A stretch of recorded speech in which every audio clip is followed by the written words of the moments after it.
So, yeah, I'm happy to take any question you might have my way for that, So, or I'm happy to. One thing that stuck out to me. So Sure. when I have these conversations, I pay intense attention Okay. to what the person is saying. Yeah. I'm not memorizing every single thing that they're It's okay, referring man. I don't have to, that but memory I can either. have the major points they talked about. Okay. When you were talking about your journey, opening up all the books Yes. and looking at them categorically, Yes. you mentioned two things there Yeah. that stuck out to me. Cool. Number one is the idea that it doesn't make sense Yeah. for Yeah, it does God make sense. to come and pay the price for human lacking in good nature or Yeah, human yeah, sin. yeah. Just bad people being bad. Because something doesn't make sense to you, that doesn't then mean it's automatically wrong. Okay, no problem. Yeah, that's fine. So, did you ever seek the proper understanding Yeah. of the atonement? Yeah, absolutely. Or the proper understanding of the crucifixion? Yeah, absolutely. And that didn't make sense to me either. Right. So, is the problem then the teaching or how you're understanding it? I would say the problem is the teaching, because I actually made a good faith effort to try to understand what that is. So, Can you talk me through it? yeah, absolutely. So, like, you would talk to what I would classify as, I mean, I guess you can consider them people of knowledge, but maybe not so much. But they're priests, preachers, church folk that you would go. I would sit down. I would have exchanges with them, one-on-ones, and I couldn't reconcile certain things. I couldn't reconcile as to how God could die. I couldn't reconcile as to how he was not free from need. I couldn't reconcile as to how he would incarnate. I couldn't reconcile as to why it was even necessary, right? So to me, I just, when you get to a certain point, you kind of start looking at things, okay, how many angles am I really going to try to look at this at, right? So if I look at, like, does it befit his majesty to come down to this creation, this world that he created? Does it befit his majesty to humiliate one of his prophets, or what you would consider as a division of him? I don't want to call it a division, because I don't want to cast believe it. in division. No, I understand, and I don't want to. It's just for simplicity terms, right? Like, I'm not talking about partialism. I'm not talking about anything One like of that. his persons. Yeah, one of his persons, right? Yeah. Does it really require for him to do something like that? Sure. And I personally, I couldn't reconcile that. Want me to answer this for you? If you're welcome to present your worldview, absolutely, you can definitely do that. Okay. God can do all things that are non-paradoxical or logical. Okay. Right? There's nowhere in the understanding of classical logic that the incarnation does not make sense. Now, you can argue things like, does the incarnation mean that God changes, for example? Okay. Which would contradict him saying many times that he doesn't change, for example. Right, right. Old Yeah, you have Testament. in Book of Hebrews, yeah, absolutely. Yeah. We say no, God doesn't change. Okay. Only thing that changes is our reality, that is, within time, and God is outside of it. So the incarnation is simply, in one sentence, the divine, or God, taking on the nature of something that is temporal. So aka walk me human. through that. Yeah. And let me ask you, because these are the hang-ups that I had. Okay. So I hope you don't mind. I'm an interrupted Go learner. for it, go for and it. if my interruption is too much, then You said just we let were me doing know. it simple, right? So Yeah. just go for it. I'm not Okay, giving you any long speeches. perfect. So you'd said change, right? Yes. So his nature doesn't change, right? Okay. So walk me through that process of what, from your worldview, what actually happened. Sure. Okay. Easy. Okay. So, I'm just going to use very, very simple terms. No worries, man. No So, worries. internal and external. Okay. We believe in our faith that there are certain things that are external to God and things that are internal. Internal, we would say, are things like the divine nature, all the things that make God God, and that is shared completely by the three persons, Okay. Father, Son, and Holy Spirit. So these are the things that are internal, if you will, to Like, God. what's an example, or something that comes to your mind? The nature and the three persons. But what would be something that's shared? Just so I can understand. The divine nature. Oh, the divine nature. Okay, Yeah. cool. Shared equally by all three. Got So it. that would mean that everything that applies for the Father in terms of divinity applies for the Son too. Got it. And then there are things that are external. Okay. The created universe. Okay. Because God isn't bound by time or space, but the universe is. Yeah.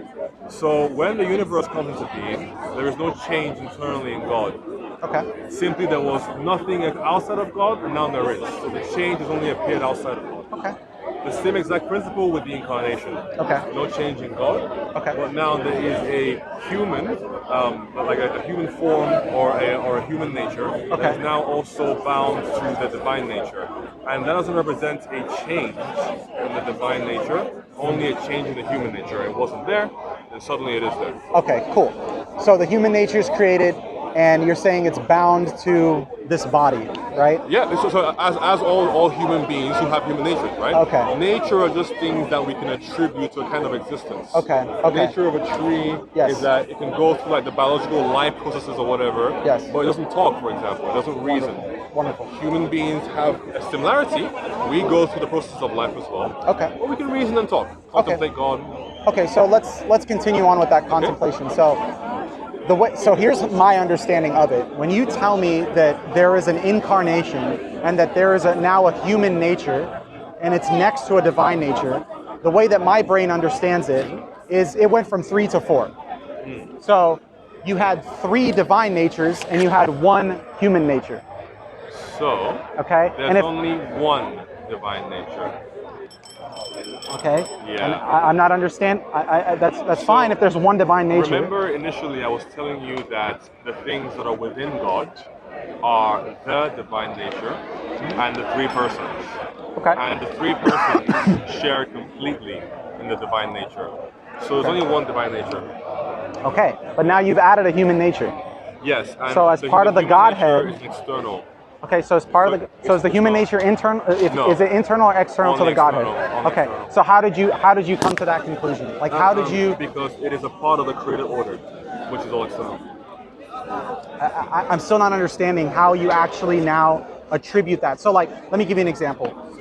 How would you know when Jesus is acting like a human being and when he's acting like a divine? So we, I know you might have heard different kinds of argumentation around this, right? But I think the simpler explanation is actually better.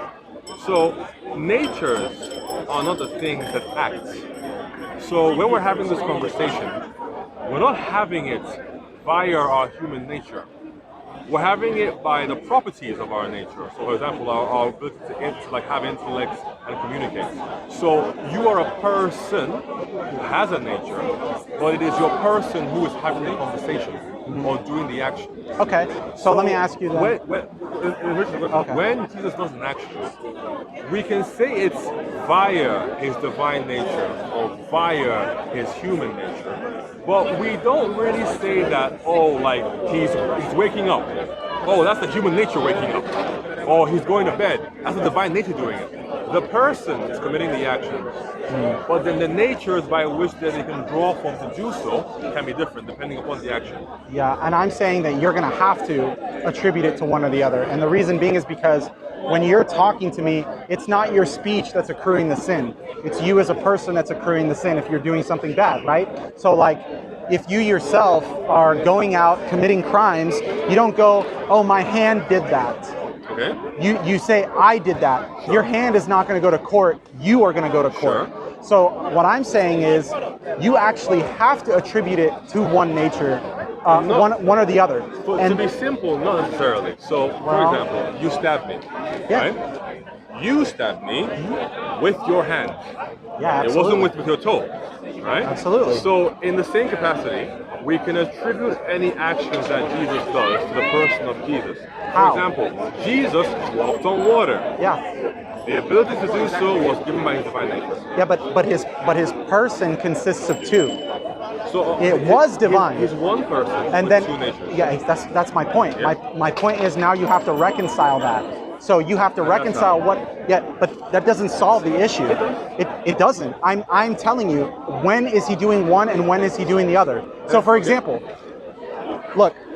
Let's go. Very simply. No problem. Let me give you a critical point. Okay. So here's the critical junction. But you asked 2 questions. So you asked the first one, then you asked the second one. No, I'm continuing on with the first one. So when is he? Yeah, that's still a continuation. Sure. And I'll bring it to the critical junction. Okay. So when it comes to atonement, when it comes to self-sacrifice for the purposes of atonement, is his divine nature taking it upon the sin, or is his human nature taking the sin? Right. So nature is doing two things, persons do. Yeah, and I'm trying to tell you his person consists of two natures. That's correct. Okay, so now, if his person is taking on the sin, his personhood consists of, did you basically, here, I'm gonna just cut to the chase. Did a human being die? Or yeah. did God die? So God died, yes. Okay, so God died. So the divine nature died. No. Okay, see, this is what I'm saying. So don't it's forget difficult that, to. No, so God dies on the cross, right? And that's fine. We can say that. And the reason we can say that is because nature is another thing that perform actions people do. So what makes a person? Huh? When you say, I don't mean to cut you off again, but you're saying terms that are interchangeable. So when you say people, natures and people are not interchangeable. So for example, that tree has a nature, but it's not a person. Okay, but this person is a human being. Sure. So human being consists of a human nature. That's correct. Yes. And now you're saying this person is a divine being, and that brings me back to the original point. The issue is you don't know who took on the sin, the human being or the divine being. If you're saying the divine being took on the sin, in my mind's eye, a divine being can't die. Okay. And you're saying God died. Yep. Okay, and I'm having a difficulty reconciling that. Sure. Okay. And so again, I will reiterate that when an action is committed, it is not done by a nature, it's done by a person. So Jesus, we can say, is a divine person. And just to describe what a person is, something that exists that has intellect and will. Okay. That's how come you can't call a cat a person, right? So there's, if I'm understanding you correctly, there's two wills. Yes, two wills. Oh, you have a human will and a divine will. Absolutely. Inside one person. Yes. Interesting. Yep. And then that can only be done by God.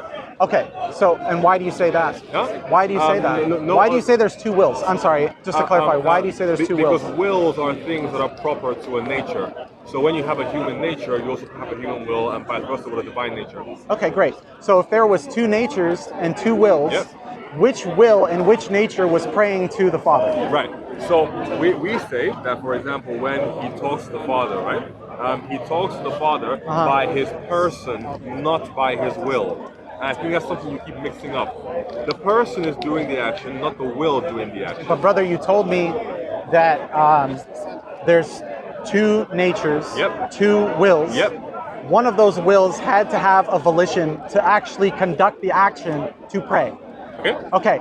And I'm asking you, which one of those is it? It can't be neither, and you can't say person, because then you're going to say both of them have the same will. Right. Now you're going to run into an issue where the human will and the divine will are one, and you just told me they're two. No, not that they're one. Simply because you agree with something doesn't make you one. We can have the same opinion on for example, our favorite snack, but that doesn't mean that we have we're the same person.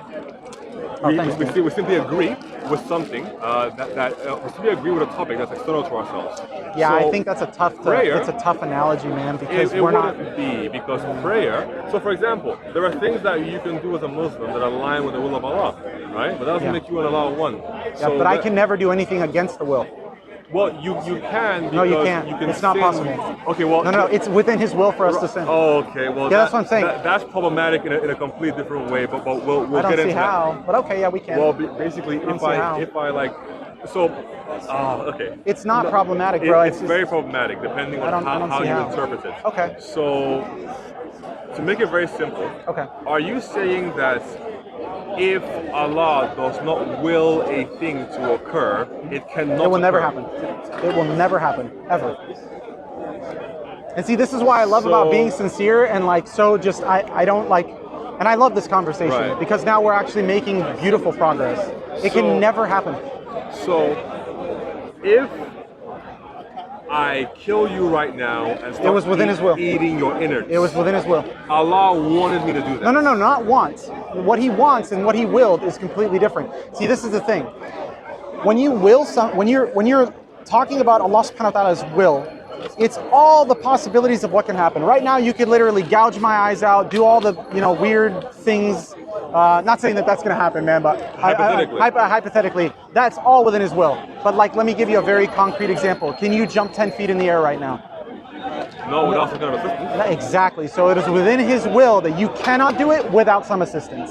It's as simple as that. So you're the way I'm interpreting this, what you're calling Allah's will is just possibilities. Yeah, absolutely. If it's outside of His will, it's not in the realm of possibility. So there's a better way of describing that outside of his will. Yeah. Because it's actually, at least from a Christian position, right? We say that will is something akin to like ability to action a thing, right? So the way you were describing it at first, I assumed you were saying that the things that occur are decreed by Allah to occur in that way. So if I was to eat you, that's because Allah wanted me to do so. No, but you're implying that effectively Allah's will is just a infinite number of potential actions that a person can do. Yes. So when you say want, you're adding the element of desire in there, and that's not okay. Allah has no desire? I can't. I'm not going to use that type of language. Okay. So like I don't know what's in his. So like for example, did he want to create? Yes, because we're here. He had a choice of create, not create, and we're here. So I can comfortably say he wanted to create. Okay. But if he wills for something to happen, it's within the realm of possibility of it happening. Now you have a choice. So what he wanted was for you to have a choice.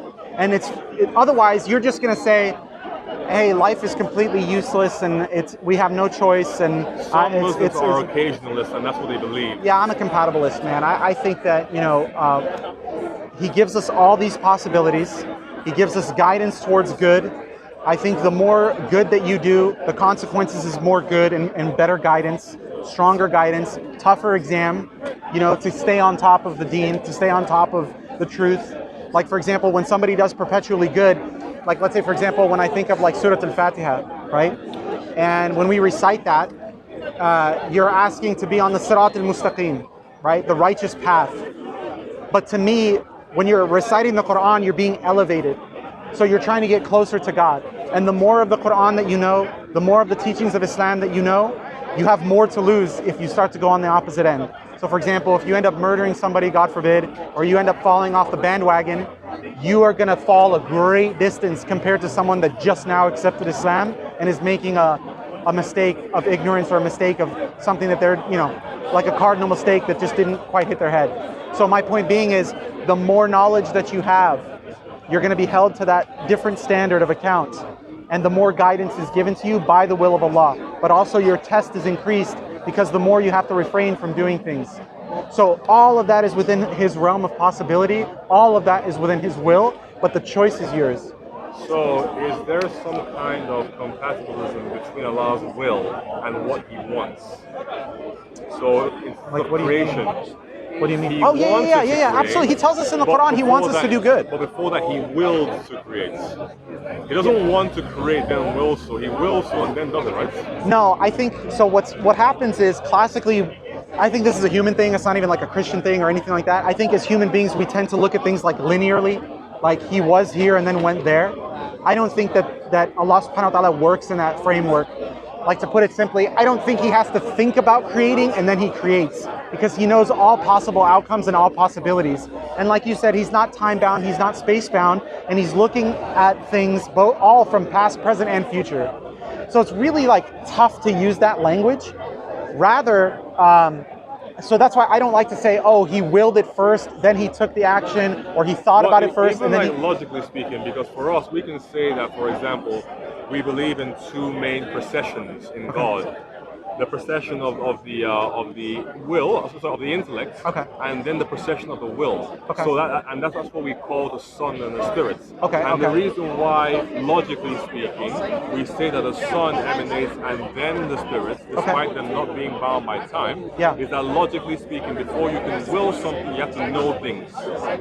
So the intellect comes and then the will. Logically speaking. I see what you're saying. So in that sense, in creation, I totally see what you're saying. I would say that you have to take it even a step further, that you have to will the knowledge first before the will to existence. You understand what I'm saying? And it's going to get way deep. You don't know anything. Well, because you have to start somewhere. There has to be for lack of a better word. The come first, and then the will afterwards. See, this is why you know all the possible worlds. Yeah, and that's why I'm saying it's not appropriate for us to step into what God's mind is, because we simply don't know. Well, God's mind is logical. We have to agree with that. Yeah, but logic to what standards? If you're logic in this realm, and then you go to logic in the quanta realm, it's completely different. So Right. logic in his realm is befitting his majesty, Right. and I can't speak to that because I'm not in that realm. Right. So logic in the I just- quantum realm doesn't get thrown away suddenly. It changes. Well, no, there's just different assertions that we have to make in the quantum realm. For example, like things that are paradoxical. Yeah, you would consider them illogical in this Yes, realm, right. and the logic changes over there. But- You've seen the Matrix, right? Yes? Yeah, so it's part of the quantum realm. You're just like, there's no way a guy could be bending bullets and dodging things at light Well, speed. he could if like gravity works differently, but that's what That's what I'm saying. that's The not illogical. logic, the laws. Because we already know that in different parts of the universe, gravity works differently. Yeah, but I'm trying to So it's tell not you, logical. I'm trying to, what I'm trying to say is to hypothesize what's in his realm. There's no benefit for me. There's no benefit for you either. So- It would be like me trying to get into your head. I can't even do that, man. So- let alone like to get into God's head, for lack of a better word. You've heard you know? about like the paradox of the rock. Can God make a rock so heavy he can't lift? Blah blah blah blah. Sure, yeah, it's a Things silly like that. question. But Right, but then like the way that you're putting this, it's almost possible that maybe if you believe in like different degrees of logic based upon what dimension you're in, then I can say it could be possible that within Allah's dimension he can do that. No, because you have like assumptions and certain presuppositions. Like for example, if we go with the rock but can't lift, you're assuming that there's physical strength involved. You're assuming that the rock is made of some type of a material form that you're familiar with. You're assuming that up is up, and it can just keep going deeper and deeper and deeper and deeper. There's all these, you're assuming that the rock has a molecular composition, like an atomic mass. You're assuming all these things. So Within Allah's realm, I don't know. I don't speak of it. Well, for I just don't. example, we have descriptors of it. There's Yeah. water, there's a throne. Yeah, So again, it's not like our water. Sure. So whatever reality the water or the throne has, I'm gonna imagine the rock has the same reality. Yeah, but you don't know what reality the water has. That's fine. And so that's why we whatever can't imagine the reality rock. it is- well, no, we can imagine a rock, right? But How? a rock with, I'm gonna say a rock with similar properties to what the arch of the throne has. I can't speak to that because now what you're saying is, tell me about the composition of the throne, and I just don't Oh, know. no, I'm not asking for it. I'm just saying that I am not appealing to things that are necessarily physical. But there are things in heaven or within the Islamic concept that at least sound in some sense to be physical. But even if they're metaphysical thrones, can there be a metaphysical rock that Allah can't lift? If he No, has again, a different I can't- operation of logic than we do. I don't use that type of language, bro, because like Just it's hypothetically. there's no point in going that way because I'm saying like it's not going to change what's required of me by God on what I'm capable of doing. Like for example, it would be silly for him to set that type of a requirement to obtain that type of knowledge when he himself in the Quran says that when it comes to that realm, the realm of souls, he knows. So the requirement is, But then he alhamdulillah, gives us the remove. scriptures, so- Yeah, but the scripture also gives certain parameters, right? So like for example, what you're talking about is things that are in the hadith and things that are within the Quran. But then both of those contain parameters, brother. So when they contain those parameters, he tells us at certain points stop. Otherwise, you're just going to be going off of conjecture. And I'm saying that there's no benefit to either you or me to talk about the conjecting elements. Like it's cool because we have that, parameter is ever put on the throne. It is. It 100% is. I don't think so. Yeah, it is. Nowhere does he say, "Hey, you need to know what the throne is." But he Nowhere. also doesn't say don't question the throne either. I mean, Yeah, because he says but he tells us not to question the realm of souls, and if that belongs in that realm, then what? He said you gave us but a little bit of knowledge. Well, So in the divine cosmology of Islam, okay, the throne is above the heavens. yeah, but okay, so what? So it's not actually contained within the realm of souls. Now, how do you know that? Because you don't know that. the idea is that Allah sits above His throne, Okay, so? which is above the water, which is above the created order. Yeah, you're gonna have to prove that. That's- You're, that's- meaning, that's no, what you're I'm gonna have to saying. prove that it's not within the realm of souls. You're gonna have to prove all of the, and I'm saying, if it was within the realm of souls, Yeah. remember earlier when you agreed with me that God isn't time bound. The realm of souls is within the created order. so again, you're conflating this material, terrestrial, created. Now, again, I understand what you're trying to say. You're trying to say that it is created, and yes, absolutely. The only thing uncreated is the Creator Himself. Okay. And the Quran, apparently. Well, again, you're gonna. Don't do this, bro, because this is not. We can go down that route, bro, but you're just going to end up like all these other conversations where they're regurgitated. And like I said, I care about your journey, and I care about you as a human being, and I care about being upon truth. Backtrack to the incarnation? Or? No, I think we're having a beneficial conversation, but I'm saying, like, ask questions as to, you know, that things that you can actually, like, for example, things that would get you closer to the Creator on what He actually revealed. Like, I think that's where the conversation. Alhamdulillah, bro. I love Him as my prophet, as my messenger. I love Him as the Messiah to the Jews. I love Him as, you know, I love Him as a truth speaker. I love Him as an example for the people of their time. I love Jesus, bro, and I'm glad you do too. So I'm glad we have this thing in common. What do you love about Him? I love what He taught. I love that He taught that there's only one Creator. I love that He attributed that. John 17:3.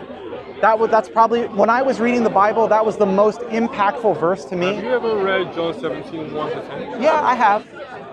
What did you think about what I did notice when I read the book of John, bro, is I noticed that there was ample times that Jesus was called a prophet. So these are, it is fine. So now, well, so you know, I can call you like a man. Yeah. Is that all you are? Yeah, you might be a husband or a father, right? Contextually speaking, what was going on during these verses, and I'm not going to explore like every single verse right now. You should actually. Well, there's no need for me to. Do you want to look at John 17 again? I think it's important. What would you like to look at about it? In verse 5, he talks about having pre-existent glory with the Father. Great. We all the prophets had pre-existing glory. How does that work when they don't pre-exist? They do pre-exist. So for example, you know when it says that He created God in His image? Okay, the way that I understand that. Created God in His image. Excuse me, created man. Thank you for that. He created man in His image. I view that as He created man in His imagery, meaning that God, and again, I'm not imposing this is just my human understanding, is that He has a mind. He has the ability to think, like volition. He has the ability to conjure whatever He wills, right? And part of that is the imagery of man. 2 arms, 2 legs, 2 ears, a nose, 2 eyes, some hair, sometimes lacking. You know, mashallah, you got good hair. For now. So I'm a little jealous, man. See. But my point being is that they were all, and even you, were in pre-existence, in His imagery, in His knowledge. So you were sent at a particular time, which is today, right? Today you would be X years old and you'd be living X life. But in His knowledge, you always existed. So I don't think that's a good idea. Okay, so if that's the case, then you would have to prove how God is not all knowledgeable, because you had to have been in His knowledge bank, just for the simple terms, and then you were manifested in time. So simple terms. God doesn't have a knowledge bank. Okay. Right? So what does He got? So this is another problem within the Islamic understanding of God's knowledge, right? Because the problem is within Islam, you guys give Allah the opportunity to learn new things. No, we don't. You do actually. There's a very popular argument about Surah 3, verse 140, where it says that Allah may know. Or it's rendered in a few other ways, but one of the ways is Allah may know. The term is, I think, like a waliyama or something, is the idea. And there have been arguments about how Allah's knowledge works as a result of that verse. I don't hold that position. I hold the position that He's all knowledgeable at all times. Meaning what, exactly? There is no thing that He doesn't know of, that He's not aware of, or possibility that He doesn't know of or He's not aware of at any time. Yeah, how could you be all knowledgeable and learn? That would just be silly, man. Okay, well, I think that would be at least for me, you know, I'm like, fair enough. That sounds nuts. I can show you some Quranic verses if you want to see where Allah sort of talks in this slightly ambiguous way. Like when he talks to Moses and tells him, go to Pharaoh, perhaps he might listen. Perhaps to us sounds like maybe. But brother, that's rhetoric. It's a form of rhetoric. When he's saying, so like for example, imagine if let's say, when you read that, when you say that, I think of, you'll see. I already know, but you'll see. But so perhaps the issue with that is that is a almost Americanized English expression. That's funny, man. Does it exist in like ancient Arabic? Yeah, think about that. That's a question. That's a question for you, not for me, because I don't have an issue with it. Well, so for example, like in the Bible, right, or even in the Quran, we have that term of the rich man, or it's more difficult for a rich man to get to the eye, than for a camel to needle. We don't use that term anymore. We use things like, when hell freezes over, or when pigs fly. Right. So how do you know that perhaps in the Arabic is rendered in the same way as you'll see? Yeah, because you have to look at it comprehensively, right? So like if you hold the position that he's all knowledgeable, then by default it will give you that context cue. So if you understand and accept that he cannot learn anything more, there would be no other alternative by default. That's how I would view it, bro. It just simply taking that position of like, because if you can add to a cup, then it's in need of something. It's not fully pure. It's not fully, you know what I'm saying? And what I would then do is, like, for lack of a time, I would encourage you to have a look at the debates around Surah Al-Imran, verse 140. Inshallah, and you'll see you should see it around. But people do debate this around what God's knowledge is. So for us, we hold that God is pure acts. Right? So God doesn't have any potential. Right? He doesn't have any past or any future. And when he looks at his creation, he looks at it all in one glance. So effectively, past, present, and future are in his purview all at once. Cool. Yeah, that sounds great. And his knowledge isn't one where it can increase or decrease. That sounds great. Because in all possible worlds, we hold that God knows things that are created by understanding the form of the thing without actually becoming the thing. That sounds great. Yeah, that's great, man. I don't believe so.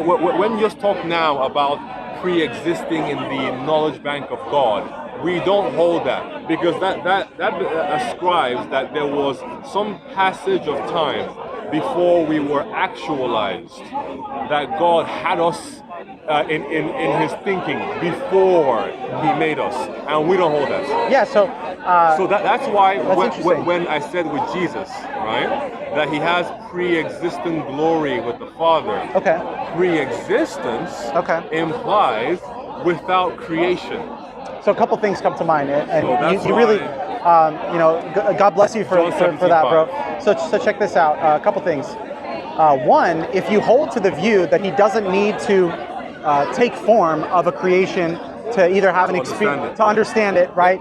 Then if that's the case, then he would never have to take human form. So he doesn't take human form to understand us.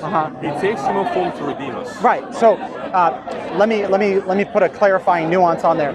He would not have to take human form to understand sin and how to rectify it. No, he doesn't take human form to understand sin either. He takes human form for the express purpose of saving us from sin. So there is no necessarily like learning of the mission when he's here on earth. He already comes with the understanding of the mission. So he's not learning anything to help him on the mission. So curious then, why didn't he do that earlier to the previous generations, if your position is that the way that he understands sin is to actually redeem our human nature? But through incarnation and sacrifice. So for the sacrifice portion, like I was just bringing it up earlier, actually, when you talked about reading, for example, the Torah and not seeing the consistency with sacrifice in the New Testament. The Torah is all about sacrifice. The Levitical laws talk endlessly about different weekly, daily, monthly, but not human sacrifice. Right. So we're not saying Jesus. That's why we talk about Jesus in this motif of him being a lamb. Okay. or the sacrificial lamb, or Okay. the Passover lamb, right? Okay. Now, spiritually, what we told in Christianity that the things that happen physically in the Old Testament have like a spiritual rectifying in the New. That's the explanation behind Jesus saying, I have not come to abolish the law, Okay. but to fulfill it.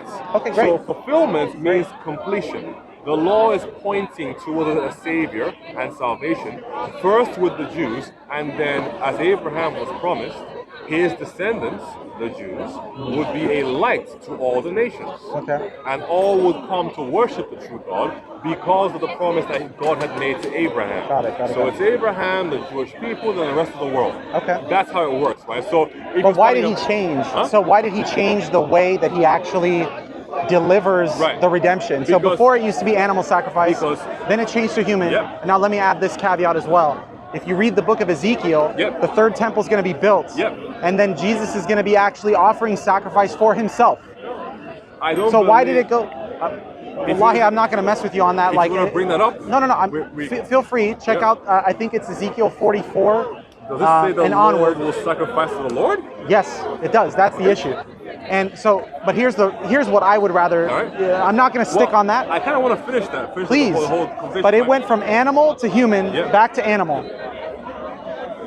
Why? If he already understood sin, why would he now all of a sudden need to change how he's getting rid of it? If you have a citation for the verse, I can read it for you. Yeah, Ezekiel, it's chapter 44 onwards. I want to say it's like from 44 to.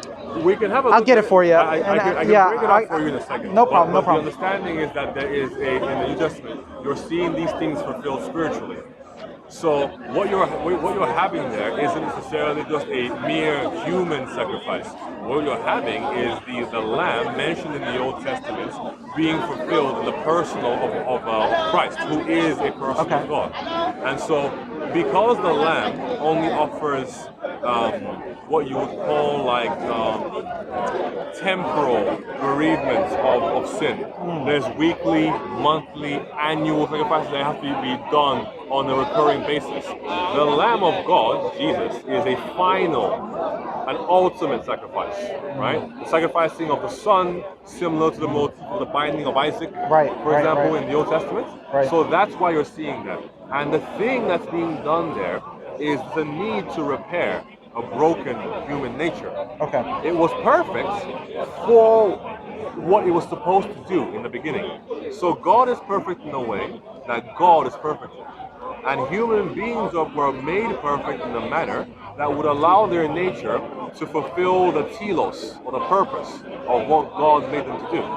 We lost that perfection, that human perfection. And since we've lost it, that's why the world suffers, and that's why we make each other suffer. So what is promised to us is that this will be rectified at some stage. Well, why And you would can read they- about this in Romans. If he was the last lamb, then why would they rebuild the temple and then continue the sacrifices for the purposes of sin? Remember how Jesus in the New Testament says to the disciples that knock this temple down and I will rebuild it in 3 days, or I will raise it again in 3 days. So we actually hold that the physical temple being talked about in the Old Testament is actually spiritually fulfilled in Christ.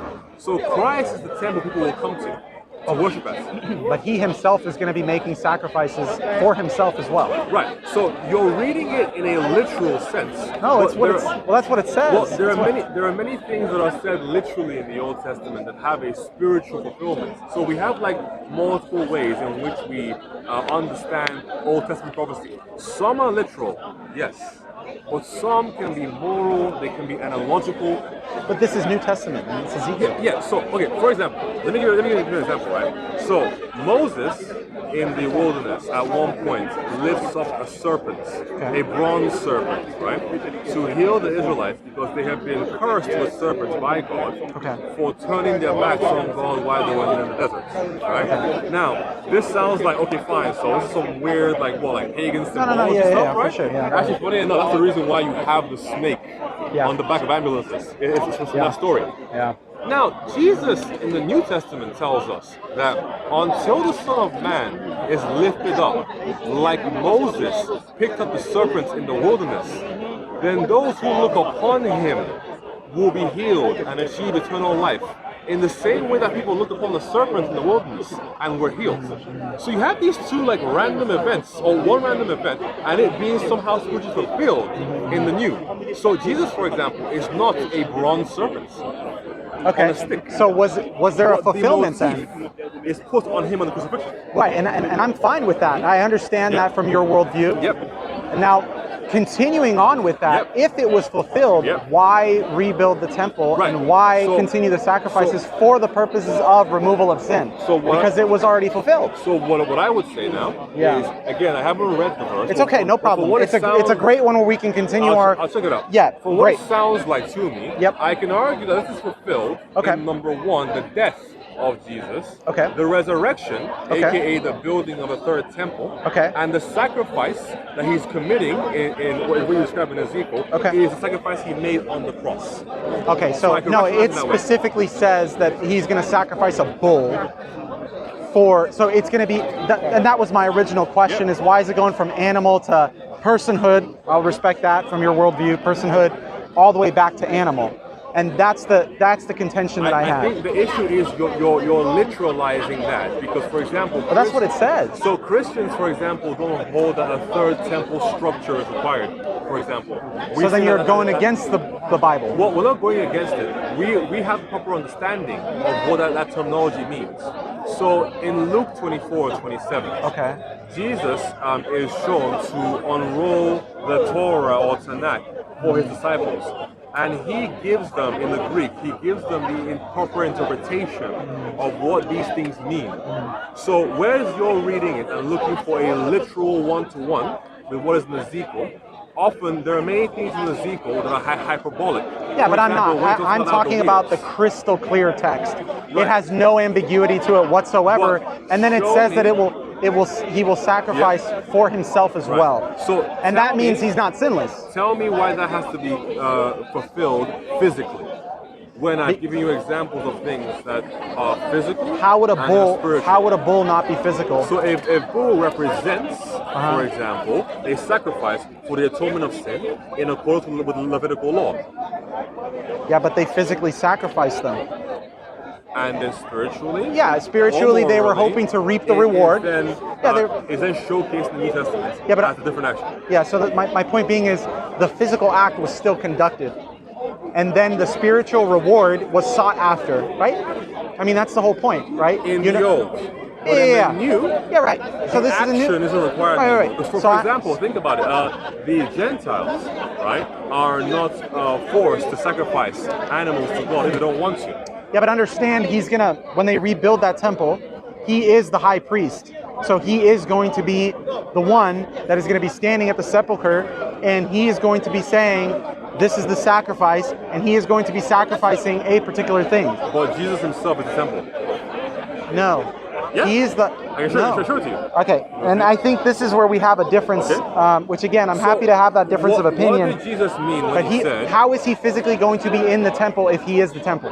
Exactly, right? Okay, so there has to be a high tells you- priest. No, he is the high priest forever. No. Right? What you're doing is There's no physical structure. I'm going to tell you why. That's the I'm going to tell you why you need to look into it, and this is with all due respect. Okay. Because in Ezekiel, it actually talks about a physical structure. And tell me why that can be fulfilled in a spiritual way. What do you mean by in a spiritual way? So, because in a there needs to be a high. non-physical Okay. Because when you read the text clear as day, Okay. a physical high priest will be there. Otherwise, there's no point in rebuilding the temple. How are you going to rebuild the temple if Jesus was the temple? How are you going to rebuild Jesus? Oh, so that happens when he dies and resurrects. I Which is understand. why he says, knock this temple down, Okay. and I will raise it again. So who's the bull? So the bull is a sacrifice. And it's a physical sacrifice. And Jesus himself was the sacrifice on the cross. No, So he fulfilled all you're the blending the two, brother. And that's how we are. I understand. You're blending the two. Well, it you was need a to tradition give me at a reason point. as I to did. why it has to be physical. I did because So what you're doing is you're appealing to the text, and you're saying the text is implying a physical building. So why am I not? no, it's seeing concrete. It's not implying. It is legitimately saying that it is going to be a temple. It is going to have pillars. Okay, so for example, let's table that for just a second. You believe in a second coming, right? there are. So is is Jesus still the temple? Yes. How are they going to rebuild them? So that's what's already happened. Okay, but there's a second coming. Yep. So why would they be building that physical temple if the second coming is happening? So, and then who's the bull? Funny enough, actually. So this is where it gets convoluted. Notice that it's not Christians attempting to build a second temple. You might have some. No, it's fine. You might have some radical American evangelists, but it's a Jewish. Why are you being on the Americans, man? Give them a break. I'm not. We're in London. I'm just kidding. I'm just saying.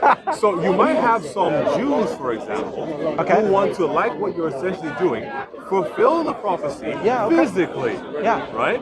But then there's a problem with they're not really having. But they don't believe in the New Testament. No, exactly. Right. So it's Ezekiel, New Testament. No, they don't care about what Ezekiel says. Old, but you're asking me a question: why are they building a third temple? The reason is they are literalizing it in the way you are. That's why. Because they lack the context of the New Testament. Okay. That's why. Okay. Cool. And by the way, if you read Ezekiel, I remember if you this was Ezekiel, right? Ezekiel is like a very it's a very spiritual book because a lot of the things he sees in his visions, right, are literally out of this world. Look up Ezekiel's wheels, for example, if you want to have an interesting read on that. In one of the verses, it talks about these wheels that come out of heaven that are on fire, and the wheels have eyes, and the wheels intersect with other wheels. Yeah, that can all be very metaphoric, and that can all be very why is that metaphoric, but the temple isn't? Because you're asking for something that can actually be a physical structure, and then you're asking for. Well, why can't wheels of fire come out of the sky? What stops that from happening? Well, they can. Yeah, they can. There's nothing stopping it from happening. I believe in Ezekiel, he describes the coming of the new kingdom, and in the new kingdom, he describes these gemstones that are on the floor, paved in the entire floor. Yeah, okay. Do you expect that when the new kingdom comes, there will be legitimate gemstones on the floor? I don't know. It could be a metaphor for it will be shiny and grand. Right? It could be. Yeah. Yeah, it very well could be. So we understand that in the Bible, not everything is meant to be read literally. Because, for example, in the Old Testament, in the Psalms, God is called a rock and a shield, right? And a mighty man of war. Yeah, I don't think he's a rock or a shield or a mighty man. And then we understand. Yeah, 100%. 100%. I got no issue with that. Okay. I've got no issue with that. We have basically means by which, or hermeneutical means of interpretation that we use for the purposes of the Bible, right? Yeah. And yes, we can make up our own, but it's better, in my personal opinion, if some of these interpretations can be found somewhere in church history. If you read any statistics, or if you read any commentaries on Daniel or Mark or whatever by any early fathers or bishops or whatever, yes, there are some things that they might see that are not completely accurate, right? However, it's good to see if your understanding is the old understanding. I think when you step into your worldview, of course it'll be whatever your understanding is. I guess sometimes you get me wrong. Yeah, and again, that's fine. It's just the disconnect that I'm having is how it's going from one to the other, back to the other. And then the root of the issue is... You're literalizing it almost as if that you're a Tanakh observing Jew without the New Testament story. That's why I think you're confused. Well, then wouldn't it be fair that if it was revealed to the Jews that we would understand it the way they understood it?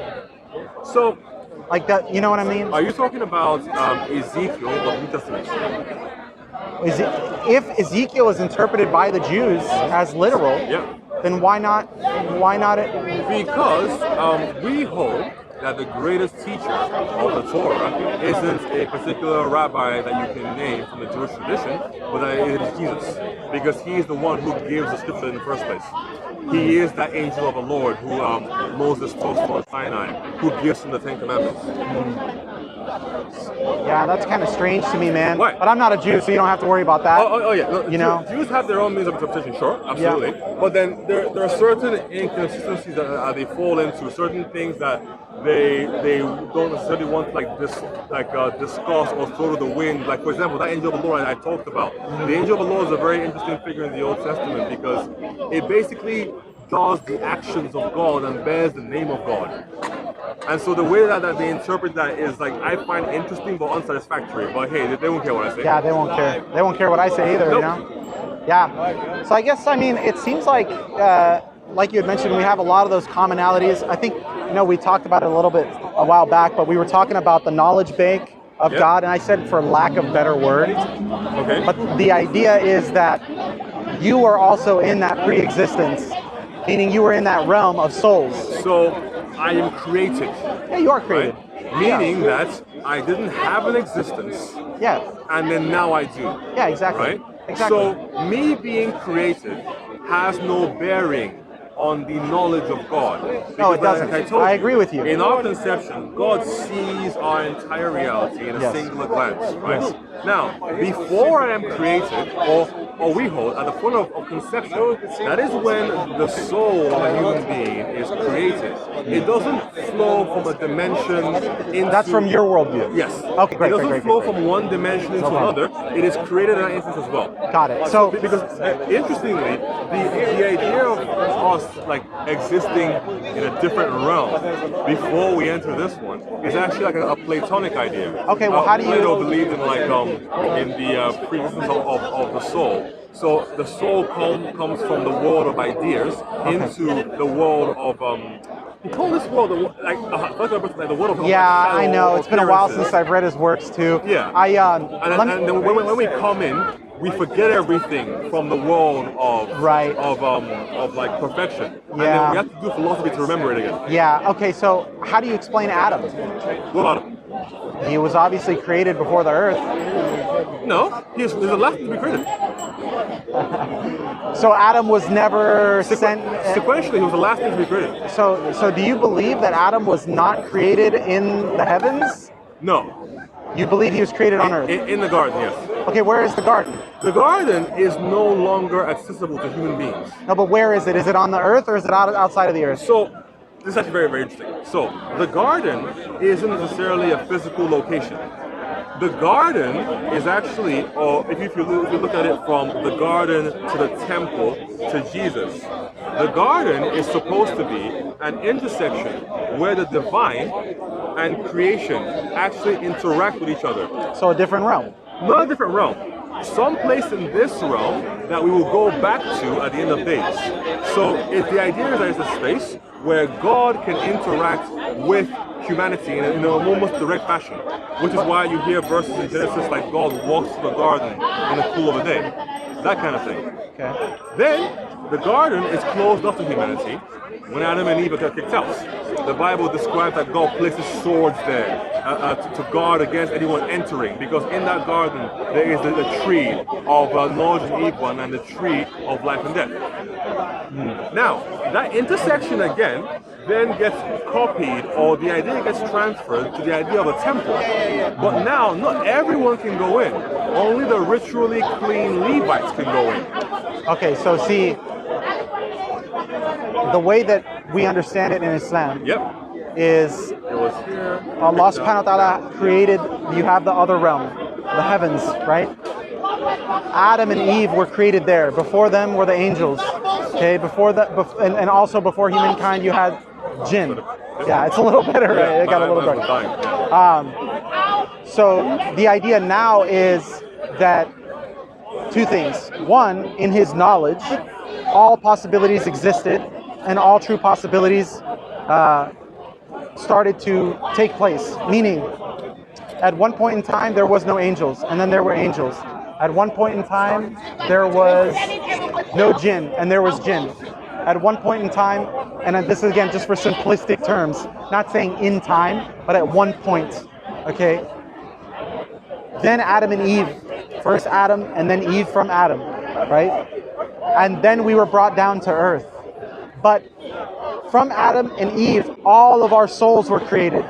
So that's why we have that we come from the loin of Adam, meaning that all of mankind, all of humankind was in that realm already in Allah subhanahu wa ta'ala's knowledge, for lack of better wording. So we have a real existence before we're here on earth. Oh yeah, absolutely, and we're going home. That's the whole point of wanting to get to Jannah, man. You want to go home, man.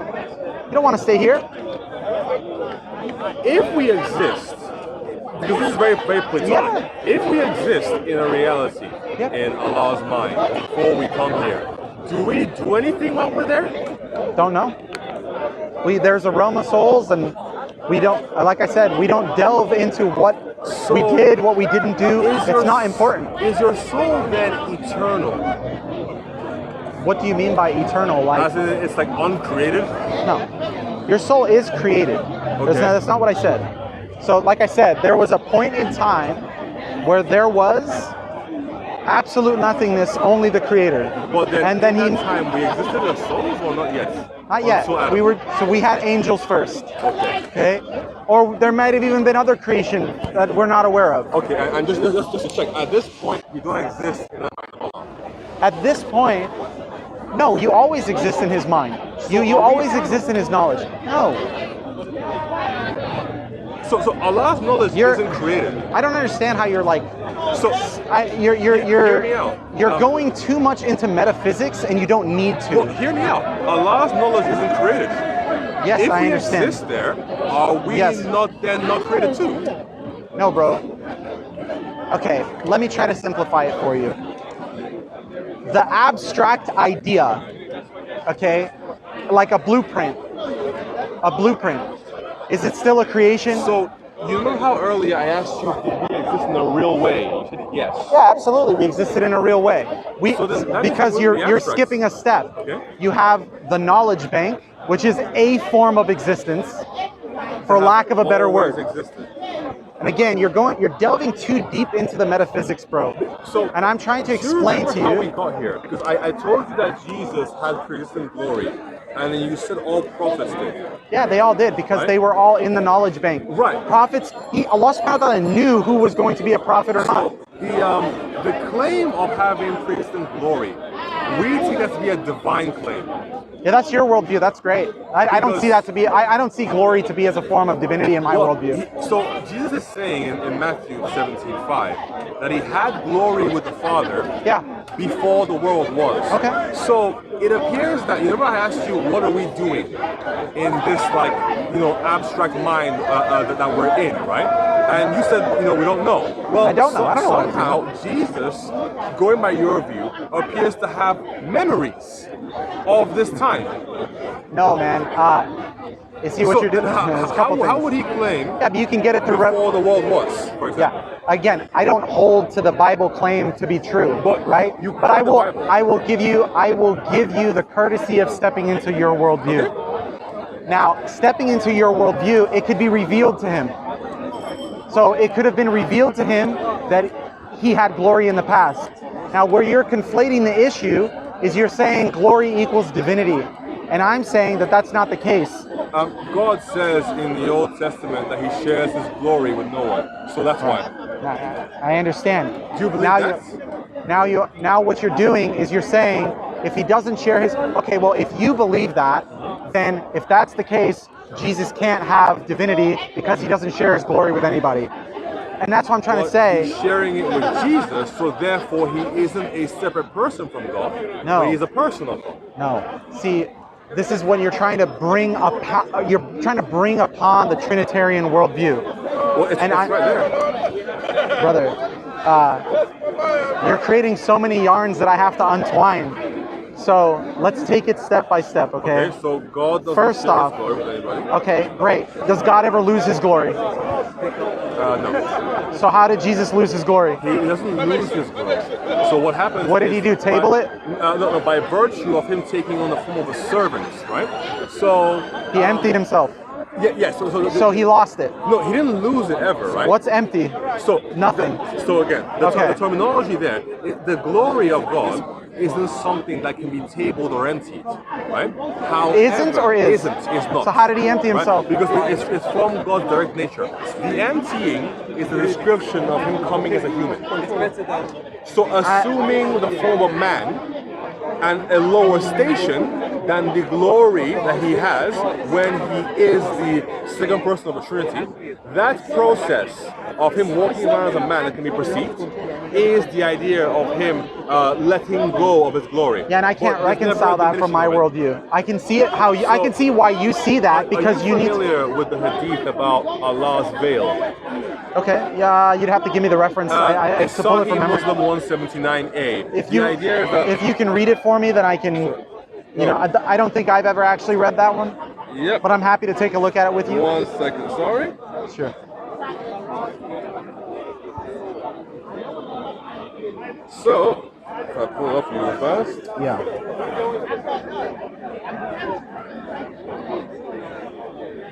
But effectively, my idea here is that Jesus is similar to this idea of this veil. Which one am I reading? Bro? That one. This is the Hadith material. Oh, okay. Okay. So it says, the Messenger of Allah sallallahu alaihi wasallam was standing amongst us, Yep. and he told us 5 things. He said, verily the exalted and mighty God does not sleep, and it does not benefit him to sleep. Yep. He lowers the scale and lifts it. Yep. The deeds in the night are taken up to him before the deeds of the day, and the deeds of the day before the deeds of the night. His veil is the light. In the hadith narrated by Abu Bakr, instead of the word light, it is fire. If he withdraws it, the veil, the splendor of his countenance would consume his creation so far as his sight reaches. What's the issue? So it's not an issue. It's not an issue. Okay. It's a comparison. The idea is that Allah has this countenance, like His face, His identity, His glory. And it's something so powerful that it needs to be shielded from creation. Okay. Otherwise, it will be destroyed. Okay. Right? So now, Jesus has the same thing, but by being, the person of the Trinity. However, by taking on the form of a man, when he looks Peter in the eyes, he doesn't destroy him. So that's our understanding of the glory being shed when it comes to the human being. It's not being taken away or destroyed or tabled. Simply comes in the form of a human, and you can interact with him. Yeah. Again, I don't see how you're drawing the comparison. Jesus is the veil. Jesus is the veil? Is the veil. The veil you just read here, Jesus is the veil. But that veil that you're reading is not even from this world. Neither is Jesus.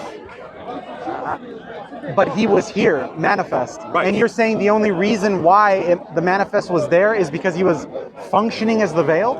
No, the reason why we were able to see him and that idea of him shedding his glory is because he's functioning as the veil. Okay. Actually, Paul even calls him and that's the veil. that's why I'm not seeing how you're drawing that comparison, because one, the veil shields us from Allah's countenance, and without the veil, Allah's countenance will destroy creation. Jesus is talked about as being the image of the invisible God. So he is that very veil that, and when he says, "He who's seen me has seen the Father," he is acting as that very veil, as that very thing by which you can get a glimpse of God without being destroyed. Yeah, but brother, I'm still finding it's strange that you're taking a hadith that's talking about Allah subhanahu wa ta'ala and that a veil being there for him, and now you're do you accept the hadith to be true? So, like are you Muslim? Like, I don't understand. This is very funny because it is my understanding that there are many things that Islam takes from Christianity that it can't quite explain, but only reference. I can give you a whole list if you want, but this is one of the things. The idea of God, of the veil and God. So why stop halfway, bro? Why not read the Quran and accept the rest? Like I'm a bit perplexed. Like, right. why are you choosing? Like why are you picking and choosing when But because hear me out real quick. No worries. Because here's how I'm understanding it. You're saying, okay, there was a messenger, and I accept what his hadith is, but I'm just gonna ignore the rest. No, I didn't. And that's why are you doing that, man? No, that's not my view at all. Oh, well then you can't use the hadith to draw a comparison, bro. I can use the hadith because why? My claim is that there are things in Islam that are borrowed from Christianity, but are not fleshed out in Islam. That's my claim. And you're going to use Christianity to flush them out? Yes, because Christianity has the fleshing out. Why? Let me show you. Islam doesn't need Christianity, bro. It's the other way around. It does, because if I'm not understanding how. In the Quran, multiple times, it will say something along the lines of, has the story of Moses not reached you? Okay. Right? Talking to, you would assume, the pagan Arabs, right? And then it gives like a small glimpse of Moses' story. Okay. But then where's the rest of it? Well, there's no, bro. Okay. So a couple things, man. Yep. First off, there's many a times when the story of Musa alayhi salam was mentioned throughout the Quran, and each of them can give a contribution to some additional detail. However, this is the beauty of the Quran, bro, is Allah subhanahu wa ta'ala gave us exactly what we need, nothing less, nothing more. And to say that, The hadiths prove otherwise. what do you mean? The presence of hadiths prove otherwise. Yeah. It appears that you need more. No, brother. See, now you're adding another ball of yarn. Okay, fine. Okay, that's okay. I'll entertain it. No problem. Okay, carry on. I can see that you're kind of sincere, but you have these things that really need ironing out. So, okay. Ignore what I said. The hadith in the Quran, it tells us to follow the Prophet ﷺ. It tells us to look at him for a way as guidance, and the hadith is a comprehension and a deeper understanding of elements of the Quran. Alhamdulillah. So you have the first teacher of the Quran, bro, was the Prophet ﷺ. So of course we're going to listen to what he has to say. Not only did he receive the message, but then he showed us how to best approach the message in the best manner possible to get the best results possible. So the thing is, like, hadith is also revelation, bro, but I'm telling you that what Allah subhanahu wa ta'ala said is complete, and part of his sayings is to go and look at the Prophet ﷺ, meaning what God told us includes, you have the Quranic speech, which is the speech of Allah subhanahu wa ta'ala, the direct words. Then you have the inspiration, which is a hadith. I'm aware of these things. Okay, wonderful. This is just for the benefit of anybody that's listening. So now, Can I add one thing for that hadith? Yeah, there go are ahead. some hadith, so not all hadith are revelation, but there are some that are, and they're called hadith Qudsi. okay. So again, you go with the authentic hadiths, and I'm not going to debate hadith with you because I'm not a muhaddithin. And there's a direct science to this. So if you want to, you can definitely consult people of knowledge on that stuff. I wouldn't think they would call it revelation. Okay, well that's your take. There's certain that's hadith are revelation. That's your take. That's you're entitled to your opinion, and I'm fine with that. If that's meaning I accept whatever you say to be your position. If that's your position, great. Hadith Qudsi are different, from my understanding. Yeah, well these are the revelations. Yes. So. And again, to say that the Quran is incomplete, yes, or that it's missing something, that is a very that's a dangerous thing. I don't think so. Okay. Adam has a wife in the Quran. Okay. What's her name? What? It doesn't say that in the Quran. Okay. So what's the problem? So if the Quran had everything we needed to know, no. Why do we need to refer back I'm going to to the explain Bible to you. to understand? So yet another ball of yarn. So let me explain. So why do you need to know the name of Adam's wife for your salvation? So are you saying that the Quran really contains what's needed for salvation? Because I don't think that everything in the Bible, for example, is required for salvation, right? For example, knowing... How would you know what to do, bro? Huh? How would you know what to do or what to believe in? How would you know? So I don't think that every story, because for example, the Bible contains history. I don't think knowing the history has any bearing on your salvation. Yeah, but in my personal opinion, the core concepts, right? But so, like, for example, the Quran, the more that you read it, the more that you engage in it, alhamdulillah, it builds your iman, it builds your faith. So when you read for the purposes of understanding and for the purposes of trying to locate the truth, you're going to receive that guidance that's necessary. You're going to get that opening from Allah subhanahu wa ta'ala. So point being is, here's what you're saying, and I don't mean to cut you. What I'm trying to tell you is, Allah subhanahu wa ta'ala gave us everything comprehensively what we needed. Part of that comprehension is actually the hadith, which are authentic. So now, for example, Allah subhanahu wa ta'ala gave us His book, so the Quran, and He gave us His messenger. So you have to look at it holistically. You can't say, we're going to take one without the other. It's just silly to. Now, why are certain stories repeated? Or am I going to have to know the name? Or why is this detail missing? Okay, no problem. You are labeling it as missing, but the intent, where is it was for it to never be there. So for example, the intent of Allah subhanahu wa ta'ala was for Hawa to not be in there. You saying that it's missing, meaning that he had an intent for it to be there, and for some reason now we're going to question the preservation, and that's a whole other topic. No, I'm not going to get into preservation. No. I know. I don't think you will. I think reliance is definitely a big conversation. Yeah, absolutely. Because for sure. if I am a pagan Arab in the 7th century, and you say, you are the prophet, and then you're telling me things like, have you not heard the story of Moses? I'm going to say, who the hell's Moses? Right? Yeah, okay. So, in my opinion, when the Quran says things like that, it is banking on the idea that there is already a story of Moses that exists somewhere, and what the Quran is doing is just summarizing the story that already exists. Okay.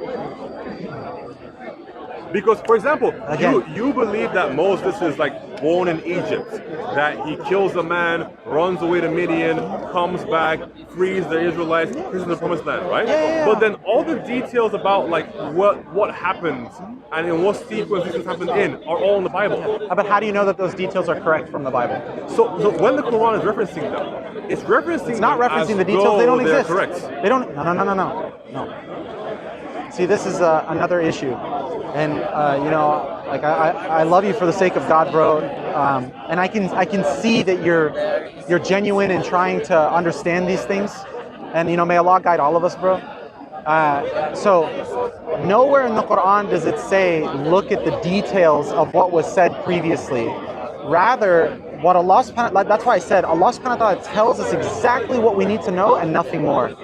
The details that you have in your Bible, you hold them to be true because you believe in the Bible. The Quran does not hold them to be true. The Quran, how can you tell? Because it's not included in the Quran. So then what that tells me is that the author didn't know about that information. No, what that tells you is the author, the safest and most intellectually correct thing to say is the author did know about the information but chose not to include it. I don't see why they would, because it would make the story in the Quran a lot more fulfilling. No, man, because now here, this is what you're doing. You're applying your way and saying, I know better than God. Is the full story better than the partial story? No. Again, it's what you're looking at. You're a couple things, bro. One, you're under the assumption that you have the full story. Two, you're under the assumption. We have a full story, for sure. And in the Bible, you have. I understand. So we know about Moses when he was born. You don't have that in the Quran. You don't have the story. You have a story. So now there is no better alternative. So I'm going to argue. There isn't. Yeah, there absolutely is. Is there a more full story of Moses out there than what's in the Bible? There absolutely is a better alternative. The alternative is that whatever you have is not necessary. That's what I'm trying to tell you. I'm trying to tell you that Allah subhanahu wa ta'ala revealed exactly what He wanted to reveal. Nothing more, nothing less. So the alternative is, you may. The alternative is that exactly what you need, the spoonful of medicine is complete. There's nothing that you can add to it or take it away to make it any more beneficial. I disagree. Okay. For this reason. The Quran doesn't, for example, mention the Ark of the Covenant. I assume you're familiar with that idea. Okay. Are you at all? Yeah. There's a structure that the Israelites have in the desert with Moses that contains the Ten Commandments, a bowl of manna, the fruit from heaven in the Quran, the staff of Joshua, I think, and then I think that was also in there. Okay. And also the presence of God itself. Okay. Is in that box. Made of gold. Okay. They transfer it, it goes with them, it enters the kingdom, it stays in the temple. The Quran doesn't mention that at all. Why does it need to? Exactly. Yeah, why does it need to? Exactly. The Ark is the very thing that gives the temple the identity of having God's presence. Okay. It's even a Jewish idea called the Shekinah, the dwelling, right, of the presence of God. Yeah. Now, that idea, physical in the Old Testament, in the form of a box, is actualized in the person of Jesus. Okay. By not mentioning that in the Quran, you miss the connection to Jesus, who calls himself the way, truth, and life. And this is again from your worldview. And we're trying to tell you. For example, like a series of things. No problem. So, that affects the salvation, for example. Right. So, it doesn't, because what you're doing is you are saying it is a requirement. You are saying it is a requirement for you to know the Ark of the Covenant. It is a requirement for you to believe in this temple. It is a requirement for you. And I'm trying to tell you it's not. Islam does not depend on Judaism. It does not depend on Christianity. It is a comprehensive religion that does not depend on anything but Allah subhanahu wa ta'ala and what He chooses to reveal. So I'm trying to tell you, take a moment, step out of your worldview and recognize that what you're looking to do is you're looking to lay down puzzle pieces. And I respect that, bro. You're a man of investigation. You like to see things in conclusion, okay? I respect you, man. I really do.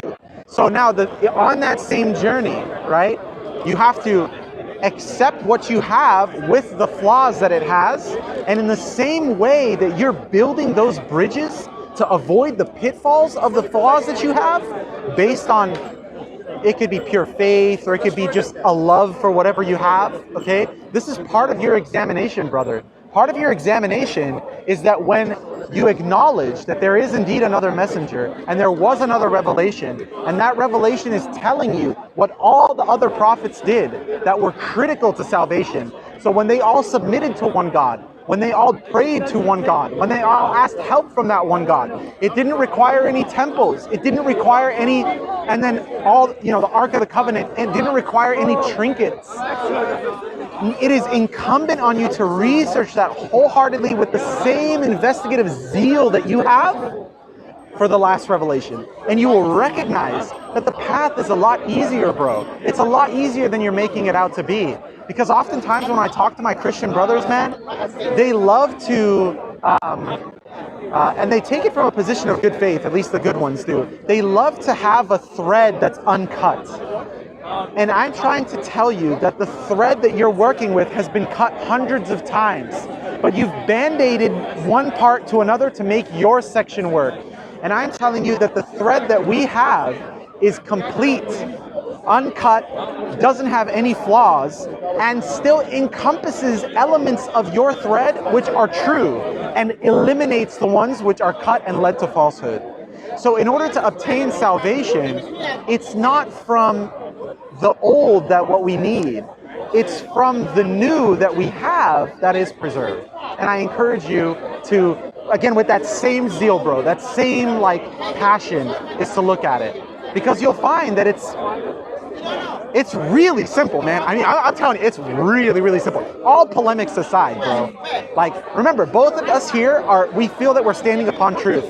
And, I always like to ask my Christian brothers, why do you want me to accept Christianity? It's the only way for you to actually gain eternal life. There's no other way. Okay, and I want you to accept Islam because I feel the same, and I feel that I'm upon truth, and you feel that you're upon truth. Right. It doesn't have to be just by being a Muslim.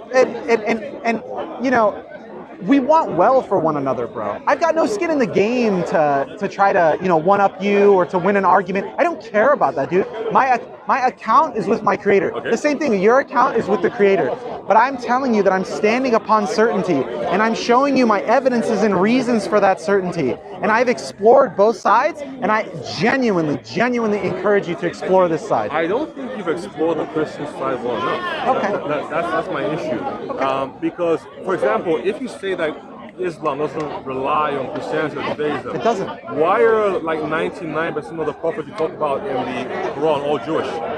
They're not.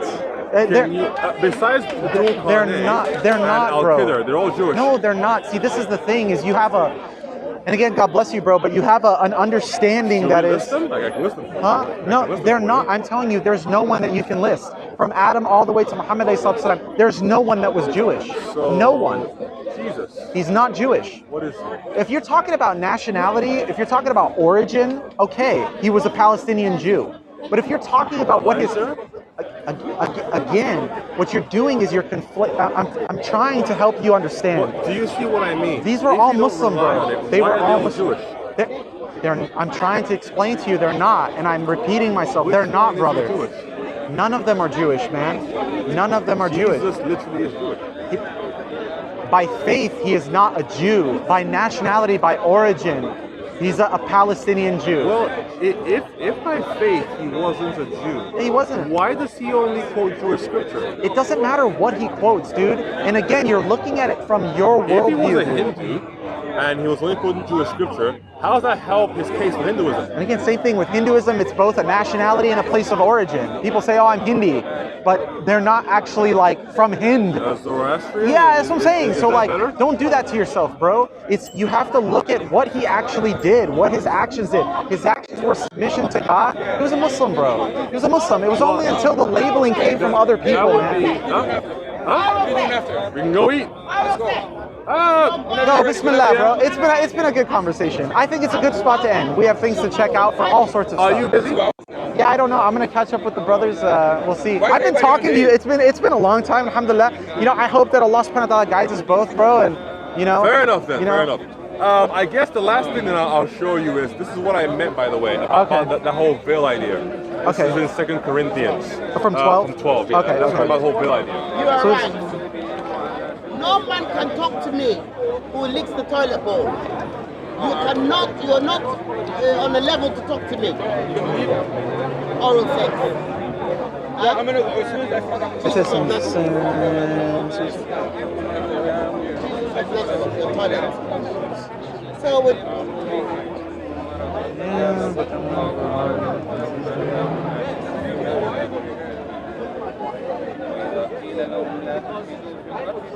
Okay. Where do you want me to stop? As long as you've sort of seen, So the idea of this veil and how it is actually taken away in Christ. Okay. So that's what I'll show you. The conception of the veil is something that's only within Islam. It's in Islam, but not well explained. Sure. I think the actual explanation you'll find here in the actual Bible. You know that very hadith that you gave me explained it, but it didn't explain it on Christ. It explained it on Allah Subhanahu wa Taala. The issue would be like if the veil is a thing that can block Allah's countenance, how can a created thing block the magnitude of God if it's not like in some way divine itself? Right, and that's so we would say we can because Christ is God. Yeah, and I understand that's from your worldview. So he needed to take on that veil in order to be perceived by human beings. And from us, he's just a man. So from our worldview, he doesn't, he doesn't need that. Now, your scriptures will support your worldview. But you quoted from them. John 17:3.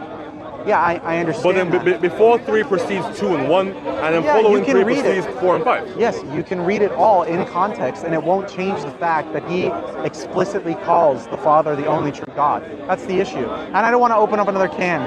I'm taking you away from your food, man. No, at this point, it's haram, bro. I am not hungry. I am not hungry. It's okay then. You know what? Let me show you. Can I show you like? Just email me on it. Give me 4 minutes. Is that cool? I can't. Trust me. 2 hours is a long time, and look, I'm here for 1 day. Okay. 1 day, and then I have to head back. Jesus says that all that belongs to I will the let you have the last word. Bismillah, Sure. bro. Go ahead. John 17:6. Jesus said that everything that belongs to the Father is His. Any thoughts? No, I don't have any thoughts. Cool. Yeah. That's fine. No, right there. All that the Father has is mine, therefore I said that I will take what is mine and declare it to you. So. Okay. Cool. So That's fine. That sounds kind of beyond a problem for me. Okay. If I said all Allah had is mine, that's like crazy. Okay. All right.